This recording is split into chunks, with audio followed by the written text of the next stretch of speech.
Bismillahirrahmanirrahim. Assalamualaikum warahmatullahi wabarakatuh. Baiklah, saya Muhammad Sabil, Prodi PAI Malam semester 2, ingin memaparkan makalah pelajaran manajemen pendidikan yang berjudul Fungsi Organizing dalam Manajemen Pendidikan. Manajemen pendidikan adalah ilmu dan seni mengatur proses pemanfaatan sumber daya manusia secara efektif yang didukung sumber-sumber lain dalam organisasi untuk mencapai tujuan tertentu. Bab kedua, pembahasan A. Perencanaan dalam lembaga pendidikan. Planning adalah bahasa Inggris yang berasal dari kata plan, artinya rencana, rancangan, maksud, atau niat.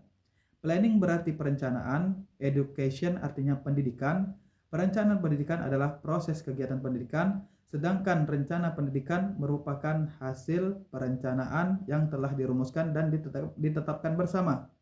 Perencanaan pendidikan adalah kegiatan yang berkaitan dengan usaha merumuskan program pendidikan yang di dalamnya memuat segala sesuatu yang akan dilaksanakan, penentuan tujuan pendidikan, kebijaksanaan dalam pendidikan, arah yang akan ditempuh dalam kegiatan pendidikan, prosedur, dan metode yang akan diikuti dalam usaha pencapaian tujuan pendidikan.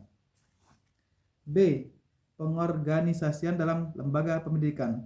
Tugas berikutnya dari manajer adalah melakukan proses pengorganisasian, yaitu proses menghubungkan orang-orang yang terlibat dalam organisasi pendidikan dan menyatupadukan tugas serta fungsinya dalam sistem jaringan kerja yang relationship antara satu dan yang lainnya.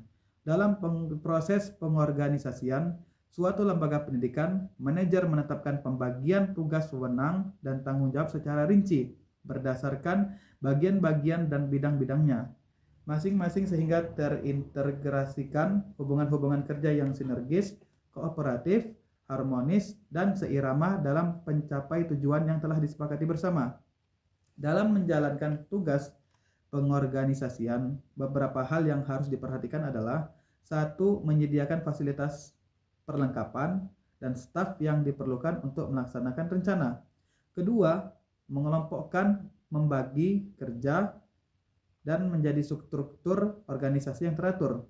Yang 3. Membentuk struktur kewenangan dan mekanisme koordinasi. Yang 4. Menentukan metode kerja dan prosedurnya. Yang 5. Memilih, melatih, dan memberi informasi kepada staf.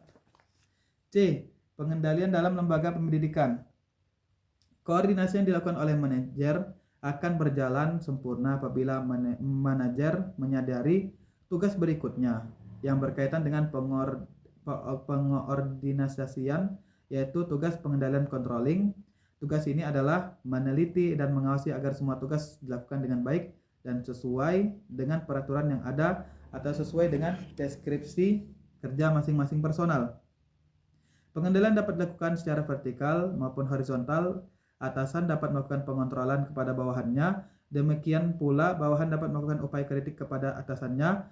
Cara tersebut diistilahkan dengan sistem pengawasan melekat. Pengawasan melekat lebih menitik beratkan pada kesadaran dan keikhlasan dalam bekerja. Pengendalian terdiri atas: 1. Penelitian terhadap hasil kerja sesuai dengan rencana atau program kerja. 2. Pelaporan hasil kerja dan pendataan pelbagai masalah. 3. Evaluasi hasil kerja dan problem solving. Pengawasan adalah suatu kegiatan manajer yang mengusahakan agar semua pekerjaan terlaksana sesuai dengan rencana yang ditetapkan dan mencapai hasil yang dikehendaki.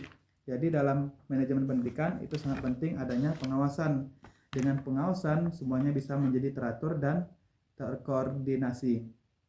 Terakhir kita akan masuk ke sesi kesimpulan.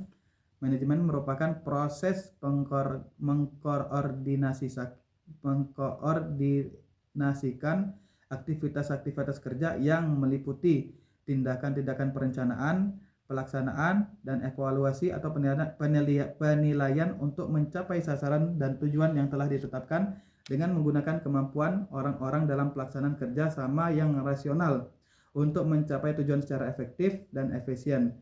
Manajemen pembelajaran yang dimaksud dalam penelitian ini adalah usaha untuk mengelola pembelajaran yang meliputi perencanaan, pelaksanaan, dan evaluasi atau penilaian pembelajaran guna mencapai tujuan pembelajaran secara efektif dan efisien. Demikian Sekian, terima kasih. Saya telah memaparkan makalah saya. Apabila ada kekurangan, itu berasal dari diri saya sendiri, dan apabila ada kelebihan dan kesempurnaan, itu berasal dari Allah Subhanahu wa taala. Wallahu muwaffiq ila aqwamit thoriq. Wassalamualaikum warahmatullahi wabarakatuh.